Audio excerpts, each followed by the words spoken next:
So, magpapakain nga lang tayo guys ng mga gagamba na gusto nating mag-molt. Tetestingin natin kung makapagpa-molt tayo dito sa ganitong klaseng kulungan. So, kadalasan kasi, pagka nagpapa-molt tayo doon sa may screen, so parang pahamugan. So, check natin kung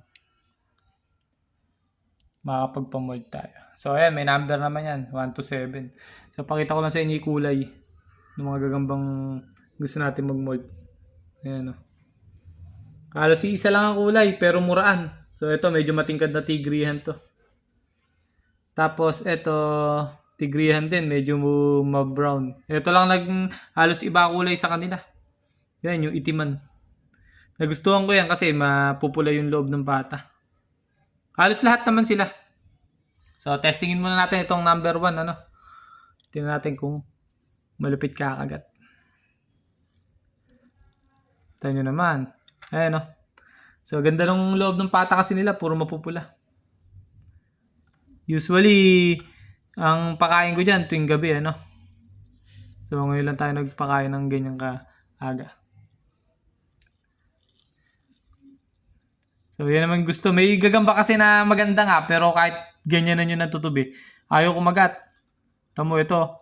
Tamo, nakakaramdam pa lang na may lumalapit sa kanilang kinakagat-kagat nila. Kalupit, oh. So, hindi katulad ng ibang gagamba, suldungan mo ng suldungan, kahit ano isuldong mo, ayaw, natatakot. Or kahit ano ibigay mo sa kanilang pagkain, natatakot, tumatakbo palabas. Hindi katulad itong mga napili ko, may inam. Tanyo, oh. Lintik kumagat. Talagang pagka kumagat talaga pinapatay kagad nila yung yung pain.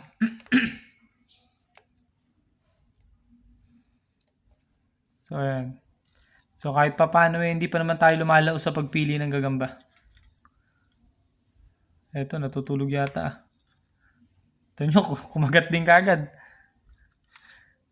So, siguro, yung mga matagal na nagkagagamba dyan, experience yun, kahit na 2 araw, 3 araw, payat na payat na igagamba.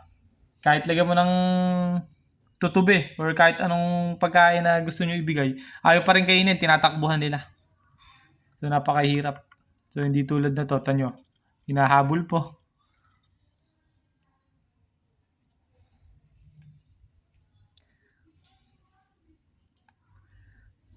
So, yan, no? Kadadaling pakainin. So, ginagawa natin yan, puro ganyan, no? Every other day. So, ngayon lang tayo nagpakain ng umaga. Tuwing gabi talaga tayo nagpapakain, day off natin, kaya nasingitan natin. Tanyo, humahabab.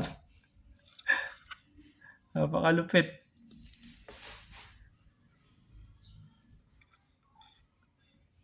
So, pagka nilagyan natin na ganyan yan, ng tutubi, ang gagawin naman natin, papatakan natin sila ng tubig, isa-isa.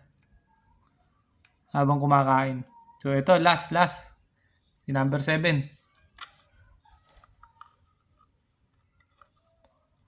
Pangit ng pwesto ni number 7 eh. Pero kumakagat pa rin, no? Oh. Kita nyo, guys.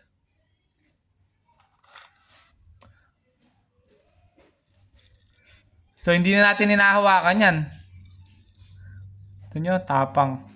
Hindi natin hinahawakan yan. Pati painom yan, dyan na rin. So, ganito lang tayo magpainom, oh. Sasampulan ko lang kayo. Ayan, tapos ipapatak ko sa pakain sa kanila, sa kinakain nila. So, sample tayo dito. Ayan. Ayan, ganyan lang.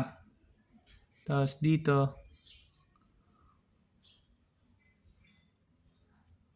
Ayan, ganyan lang. Hindi natin iniwasan nating hawakan, ilabas, kasi pag once na inilalabas nyo yan, baka hindi mag-mold. So, talagang hindi natin sila hawakan. Tingin ko naman, mga bata yung gagamba na yan. Kasi nagpa-mold tayo ng 2-4 times. Yung isa namatay siguro sa sobrang katandaan na hindi na nakayang mag-mold. So, hindi katulad ng mga napili natin na to, talagang mga batang mahaba. So, talagang tingin ko mag-mold. Basta naalagaan ng maayos. So, hanggang dito na lang guys. Mga ka-A. Bye-bye.